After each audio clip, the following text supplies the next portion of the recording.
नहीं बनेंगे तो क्या हाल होगा, उसको पता है। 10 साल के बाद तुम अपने बाबूजी के होटल में नहीं खाते रहोगे, अपने होटल में खाओ।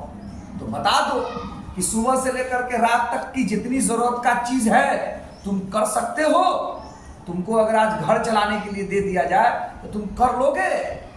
बोलो बोलो ना, नहीं कर पाओगे ना। लेकिन जिसको पता है कि 10 साल के बाद, आज तुम 15 के आसपास में हो, 10 साल के बाद 25 में रहोगे, उस दिन तुम बाबूजी के होटल में खाते रहोगे, लड़का हो या लड़की हो। ठीक, 2 साल 4 साल गोली मारो, 10 साल पूरा टाइम दे दिया।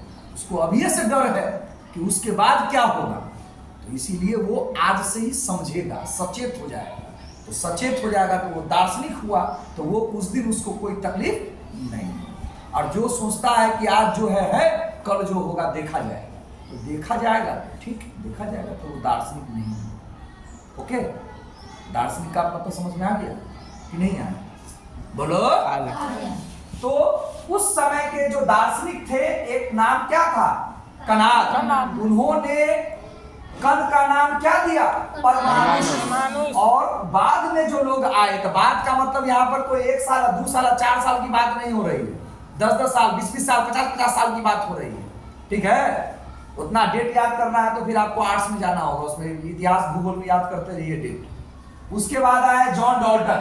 कौन आए? John Dalton. उन्होंने परमाणु को क्या बोला? परमाणु बोला। ठीक है, और इंग्लिश में है डेमोक्रेट्स नाम के दार्शनिक आए, वो एटोमोस बोलते थे। क्या बोलते थे? एटोमोस। ग्रीक के दार्शनिक थे। ये आपके भारत के दार्शनिक का नाम हुआ कणाद। ठीक है, और ग्रीक के दार्शनिक डेमोक्रेट्स, उन्होंने उसको क्या बोला? एटोमोस। जो आज के डेट में क्या बन चुका है? एटम बन चुका है। इस तरह से आप यहां तक पहुंचे, कोई दिक्कत नहीं।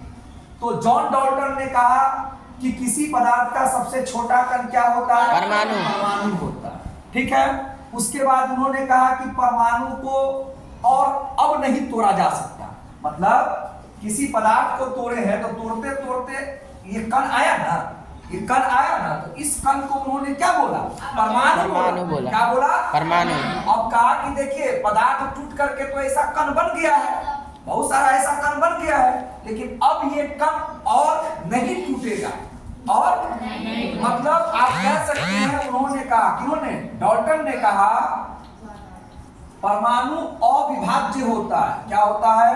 अविभाज्य। परमाणु क्या होता है? अविभाज्य होता है। विभाज्य का मतलब होता है जो और तोड़ा जा सके, और अविभाज्य का मतलब होता है और तोड़ा ना जा सके। आप ही को एक कागज दे दूंगा तो फाड़ते फाड़ते एक समय आएगा ना कि कहिएगा सर अब ये पूरा से नहीं फटेगा, अब फटने ही वाला नहीं। बात समझ रहे हैं ना? किसी चीज को तोड़ते तोड़ते एक समय आएगा ना कि आप कहिएगा ये अब और टूटने वाला नहीं। कोई दिक्कत? तो डाल्टन साहब ने कहा कि अब ये टूटने वाला नहीं, जिसका नाम उन्होंने परमाणु दिया, उसके बारे में उन्होंने कहा कि ये अब और नहीं टूटेगा। मतलब परमाणु क्या हो गया? अविभाज्य हो गया। अविभाज्य का मतलब अब नहीं टूटेगा। ये बात किसने कही है? जॉन डाल्टन ने कही। कोई दिक्कत? लेकिन जॉन डाल्टन की ये बात, कितना टाइम हुआ देखे तो